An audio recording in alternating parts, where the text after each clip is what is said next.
अगर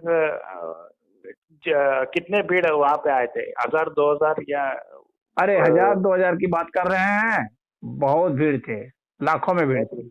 लाखों में भीड़ था? लाखों में। फिर और प्रतिदिन आते थे ना लोग, हाँ, ये बात सही है। प्रतिदिन शायद आते थे, कहाँ कहाँ से, पूरे देश से लोग आते थे। शुरू किसान शुरू किसान में आंदोलन वाले भी आ जा रहे हैं, मजदूर सब भी आ जा रहे हैं, वो विद्यार्थी सब बहुत आते थे। वो विद्यार्थी सब बहुत आते थे, क्योंकि वो पढ़ा लिखा था केजरीवाल।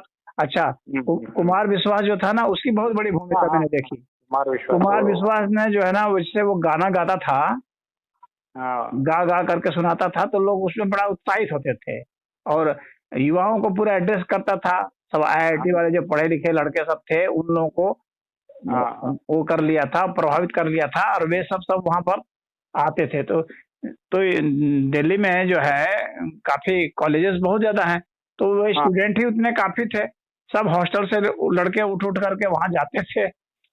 तो यहाँ वो पे सब कुछ बनता। लोग के आरोप ये है कि उन्होंने एनजीओ से कुछ लोगों को लाया था, शायद भीड़ हाँ हाँ दो हाँ, कुछ नहीं, बहुत सारे एनजीओ से लोग आए थे, बहुत तरह के एनजीओ आए थे। यही तो मैं कह रहा हूँ कि जितने समाज सेवी थे ना, उन सबको जोड़ लिया था, संपर्क कर लिया था। और हम्म। और कितने लोग जो है, जो अपने से भी आ जा रहे थे ना, जिनका हम्म। संबंध नहीं था, तो वो फिर वो भी आ जा रहे थे कि चला जाए, हम लोग भी देखा जाए, वहां पर देश के हित के लिए अच्छा हो रहा है, कुछ किया जाए। अलग अलग लोगों के पास अलग अलग मुद्दे थे, वे अपने मुद्दे को लाते थे कि क्या हम्म। पता उनके मुद्दे को स्वीकार कर लिया जाए। हाँ। तो सवाल ये है कि जो भी ये कह रहे हैं, कम्युनिस्ट हो वामपंथी हो, उस तरीके से ये लोग क्या अभी जो जो है हर तरफ से कॉन्स्टिट्यूशन को बचाने के लिए मुहिम लगा रहे हैं, ईवीएम को बैन करने के लिए जो है मुहिम लगा रहे हैं, तब इनके इनके अकल कहाँ था? इनको समझ में भी नहीं आया। केजरीवाल के समय में एक चीज तो अच्छा हुआ था कि हाँ बीजेपी वाले और कम्युनिस्ट ये दोनों एक साथ आ गए थे। हाँ हाँ, ये तो लोहिया के आंदोलन में भी हुआ था, हाँ, उस टाइम तो पे ये भी। दोनों और ये कम्युनिस्ट वालों में एक गुण तो होता है कि ढोल डफली बहुत बजाते हैं, हाँ हाँ और हाँ और जुमला सुना सुना करके लोगों को उत्साहित करते हैं। तो वो हाँ हो गया हाँ। था। और भाजपा वाले जो है राष्ट्रगान वो करते थे, और हम्म। वंदे मातरम का लगता था। हाँ, हम्म। जय हिंद का ये सब का लगता था। तो हर तरह का तड़का उसमें लग रहा था। यहाँ पे दूसरी सवाल यह है कि बाबा रामदेव है, उनको काफी हद तक कांग्रेसियों ने पोल पास के बड़ा किया था। पतंजलि वो उनको स्लॉट मिलता था काफी मीडिया के तरफ से कांग्रेस के टाइम पे।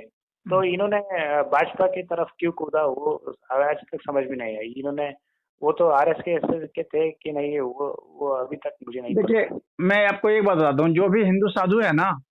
कांग्रेस की तरफ उसका नेचुरल जो है इंक्लिनेशन हो ही नहीं सकता, क्योंकि कांग्रेस की पॉलिसी हिंदू विरोधी है। तो वो तो ठीक है। शुरुआत में मान लीजिए किसी लाभ के कारण तो कोई कांग्रेस में थोड़ा बहुत सट सकता है, लेकिन लंबे समय तक नहीं रह सकता। वहां देखेगा कि हिंदू विरोधी काम हो रहा है, वो साधु है, उसका अपना जमीर है, उसने घर छोड़ा है, इसलिए थोड़ी छोड़ा है कि हिंदुओं के विरुद्ध काम करेगा। और तो जाहिर सी बात है कि रामदेव भी जो है, वो तो उसके है ना, क्या कहते हैं, आर्य समाज के। हाँ हाँ। तो वो आर्य समाजी हैं। हम्म। तो वो भाई वेद को मानने वाले लोग हैं। तो वो जो है, वो कांग्रेस का कब तक साथ दे सकते हैं?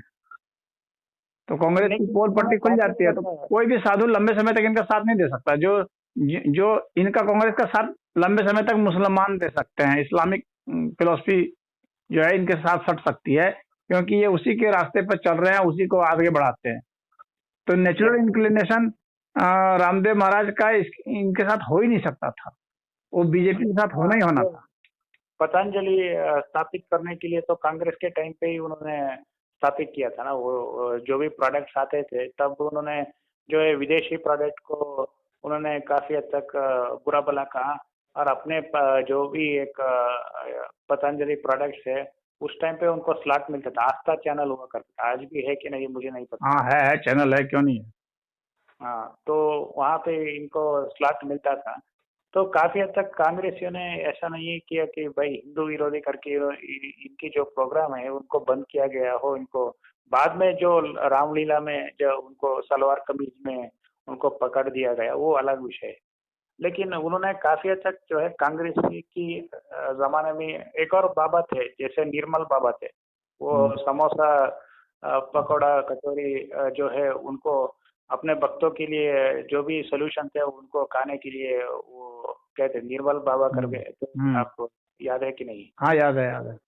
इस तरीके से बाबाओं को कांग्रेस के टाइम में ही स्लॉट मिलता था, उस तरीके से देखा जाए तो ये सब जो है कांग्रेस के विरोध में कब आए, कब इनको इशारा मिला, और ये इशारा सब नहीं मिला। कांग्रेस कांग्रेस अपने असल में कांग्रेस जो है ना वो ऐसी स्थितियां पैदा हो जाती है ना कि देखिए आप सोचेंगे दो नाव पर जो है पैर रख के चलेंगे तो कुछ दूर तक तो मान लीजिए आप चल सकते हैं, हाँ, ये लेकिन बात अंत में तो आपको एक तरफ से जाना ही पड़ेगा, जाए जिधर चले जाए, क्योंकि दोनों दोनों की फिलॉसफी जो है, इस्लाम की फिलॉसफी और हिंदुओं की फिलॉसफी, वैदिक फिलॉसफी बिल्कुल अलग है। तो आप दोनों के ऊपर सवार होकर के बहुत लंबे सफर तक नहीं चल सकते। कुछ दूर तक चल सकते हैं जब तक पोल पट्टी नहीं खुलती है, तब पोल पट्टी खुल जाएगी तो फिर आपको एक साथ रहना पड़ेगा, किसी एक तरफ रह जाइए, या तो हिंदुओं की तरफ ही हो जाइए या उन्हीं की तरफ हो जाइए। नहीं, मुख्य बिंदु मैं इसलिए कह रहा हूँ कि उन्होंने योग के दम पे बहुत बड़ा उद्योग कारोबार का खड़े किया, तो ये सही है कि गलत है? ये तो बिल्कुल ऐसा नहीं कहा जा सकता है कि ये गलत है और ऐसा भी नहीं कहा जा सकता है कि ये बिल्कुल सही है। अगर परंपरा से देखा जाए तो परंपरा से देखा जाए तो इस तरह से योग की दीक्षा ऐसे नहीं दी जाती है और इसी तरह से एक्स वाई जेड किसी को भी नहीं सिखाया जाता है। तो उस तरह से इन्होंने सिखाया तो परंपरा के हिसाब से तो इनका अच्छा नहीं रहा, लेकिन उपयोगिता के हिसाब से देखें तो ठीक है, इन्होंने आम लोगों के बीच में योग को प्रचलित कराया, आयुर्वेद को प्रचलित कराया। तो स्वदेशी जो है स्वास्थ्य की, शिक्षा की, इन सब की बात उन्होंने की, तो रामदेव जी का काफी अच्छा योगदान है। तो रामदेव जी ने बस, जैसे केजरीवाल ने एक गलती की वैसे रामदेव जी ने भी एक गलती की, और वो गलती उनकी उनकी कोई गलती यही नहीं थी, कोई महत्वाकांक्षा गलती नहीं थी, भय जो व्याप्त हो गया, डर गए जो, वो उनकी गलती थी। वहां पर वो भी बहुत बड़े स्टार थे उस समय, नंबर 1 पर चल रहे थे, उनकी स्तुति बोल रही थी। बस उनको साहस दिखलाना चाहिए था, ये सलवार कुर्ता पहन के भागना नहीं चाहिए था, पिटाना चाहिए था वहां पर। जितनी पिटाई करवा लेते या तो मर ही जाते या फिर बचते, तो फिर जो है लोग फिर उनकी बहुत ही कदर करते और वो मतलब मजाक का विषय तो वे नहीं बनते, और उनके ऊपर वो दाग लग गया और उस दाग को फिर वो छुड़ा नहीं सकते। फिर वहां से सिर्फ भागे ही नहीं, बल्कि उसके बाद भी उन्होंने ड्रामा जारी रखा, फिर अनशन कर दिए, फिर अनशन भी तोड़ दिए। हाँ, तो फिर कहे कि सेना बनाएंगे, वो भी उपद्रव किए। तो उन्होंने फिर उसके बाद बुद्धि खराब हो गई और गलतियों पर गलतियां करते चले गए। तो आध्यात्म के नाम पर उन्होंने प्रवेश किया, लेकिन बाद में जब इनकी ये हुआ तो काफी हद तक उनको जो है बदनामी झेलनी पड़ी। आज के समय पे अगर देखा जाए तो उनके ऊपर केस भी हुआ है कि उन्होंने सभी डॉक्टर को जो है नकली का कोई विवादास्पद टिप्पणी किया, इसलिए उनको सुप्रीम कोर्ट के लिए सामने डॉक्टर के जो है माफी मांगनी पड़ी। अगर उस तरीके से देखा, हाल ही में एक घटना हुआ, तो फिर इनकी चर्चा। हाँ, तो वो मतलब आप जो है ये तो आप लिख सकते हैं, जैसे कोई दवा बनाते हैं तो ये लिख सकते हैं कि भाई ये दवा लाभकारी है। आप ये गारंटी वारंटी देने लगेंगे, इस टाइप की बात करने लगेंगे, तो वो जो है ना वो मेडिकल क्षेत्र में अच्छा नहीं माना जाता है। तो उसके इसलिए भी कोर्ट ने फटकार लगाई। एक बात तो ये है, दूसरी बात है अभी भारत का जो कानून है अंग्रेजों से बनाया हुआ मेडिकल कानून है, इस कानून को बदलने की जरूरत है। इस कानून में जो है आयुर्वेद को जो है 2M दर्जा दिए हुए हैं सब। नहीं, आयुष मिनिस्ट्री है कि नहीं अभी है? तो मिनिस्ट्री की बात नहीं है, मिनिस्ट्री की बात नहीं है, बात है कानून की। मेडिकल जो कानून जो है उसकी बात है। तो यहाँ पर कानून यही है कि वैसे जो अंग्रेजी जो डॉक्टर हैं उसी की बात मानी जा रही है। हाँ, वो कानून में उसके विरुद्ध में जाने पर जो है उसको वे गलत सिद्ध कर दे रहे हैं, मतलब गलत करार दे रहे हैं कानूनन, उसके ऊपर मुकदमा भी कर दे रहे हैं। हम्म।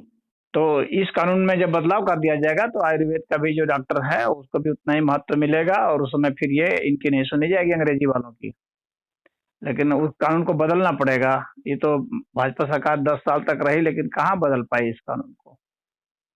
यहाँ पे मेरे पिछले समय को इसलिए याद किया, गौर करने वाली बात यह है कि जो आम आदमी एक जो बिना इस तरीके से आता है तो बहुत पुरानी पार्टी को उखाड़ फेंक देता है। अगर वो देखा जाए तो आज तक कांग्रेस अपने जो भी पैरेलल नैरेटिव खड़ा कर नहीं पाई। तो गौर करने वाली बात यह है कि पप्पू कहा जाता है। अगर देखा जाए तो मैं समझता हूँ काफी हद तक राजनीति के संदर्भ में काफी लोग पप्पू हैं। अगर देखा जाए तो उनके सिर्फ कांग्रेस के जो आज के राजकुमार है